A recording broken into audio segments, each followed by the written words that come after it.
Não deixo de dar graças por vocês, mencionando-os em minhas orações.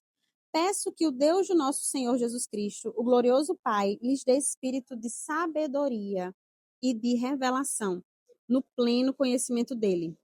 Oro para que os olhos do coração de vocês sejam iluminados, a fim de que vocês conheçam a esperança para a qual ele os chamou. Notem aqui que Paulo não fala assim, olha, eu oro para que Deus lhes dê esperança. Eu oro para que Deus lhes abençoe nas regiões celestiais. Não, Paulo não fala isso. Paulo diz, eu olho para que vocês tenham os olhos iluminados para uma realidade que já é. Vocês já têm uma esperança para a qual Deus os chamou. Continuando, para que Deus abra os vossos olhos, né, para a esperança e também as riquezas da gloriosa herança nos santos e a incomparável grandeza do seu poder para conosco, os que cremos, conforme a atuação da sua poderosa força.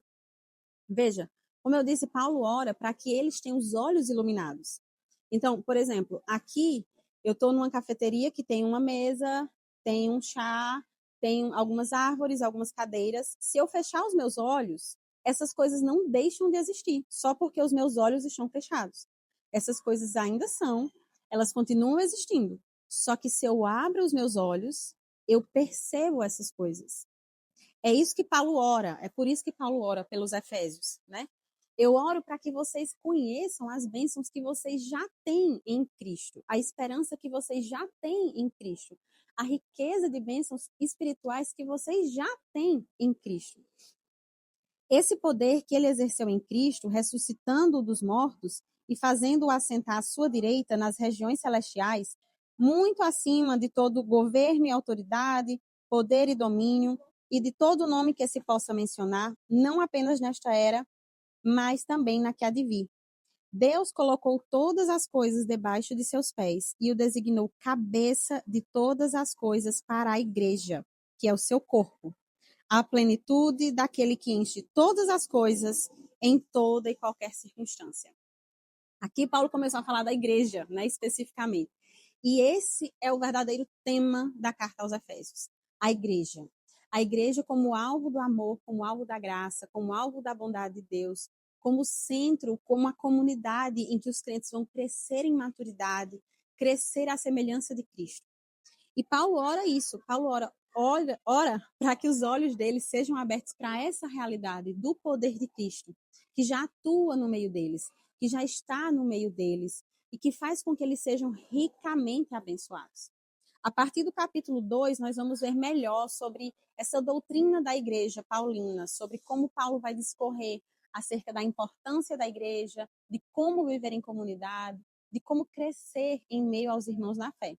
Mas antes de finalizarmos essa aula, eu separei duas perguntinhas para nós refletirmos e levarmos para casa, né? Pensarmos aí, refletirmos um pouco sobre essa aula. Primeiro, onde tenho buscado o meu valor? No que eu posso fazer ou no que Cristo já fez por mim? Nós vimos aqui, logo nos versículos 7 a 12, sobre a obra de Cristo, sobre como Cristo foi o agente que nos salvou, né? Pagou o preço da nossa redenção. Mas, às vezes, nós nos encontramos tentando comprar essa salvação, comprar essa graça.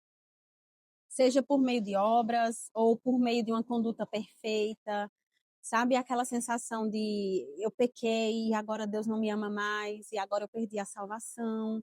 Mas a palavra aqui em Efésios nos mostra que Cristo nos salvou. Deus nos predestinou, Deus Pai nos escolheu, Cristo nos salvou e o Espírito nos selou. Então não há nada que você possa fazer para tirar esse selo do Espírito, nada.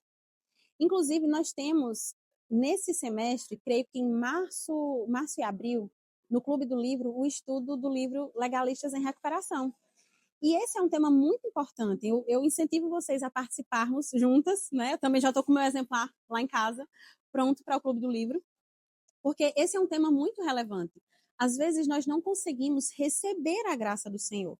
Deus está de braços abertos, já pagou o preço, já nos selou, mas nós insistimos em pagar, tentar pagar algo que nós não conseguimos, que é impossível para nós pagar, né?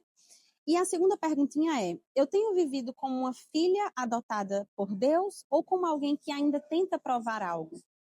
Eu já eu já me apropriei dessa identidade de uma filha que foi adotada e escolhida por Deus, ou eu ainda insisto em comprar o favor de Deus por obras, em, em pensar que, olha, eu acho que Deus até me ama, ele até me salvou, mas eu acho que ele não gosta muito de mim.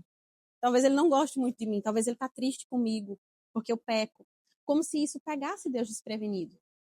E aqui, nesse primeiro capítulo da carta de Paulo aos Efésios, ele traz para o povo em Éfeso essa garantia: não são obras. Vocês foram escolhidos, foram salvos e foram selados por Deus. E não é algo que vocês fazem ou deixam de fazer que vai garantir a salvação.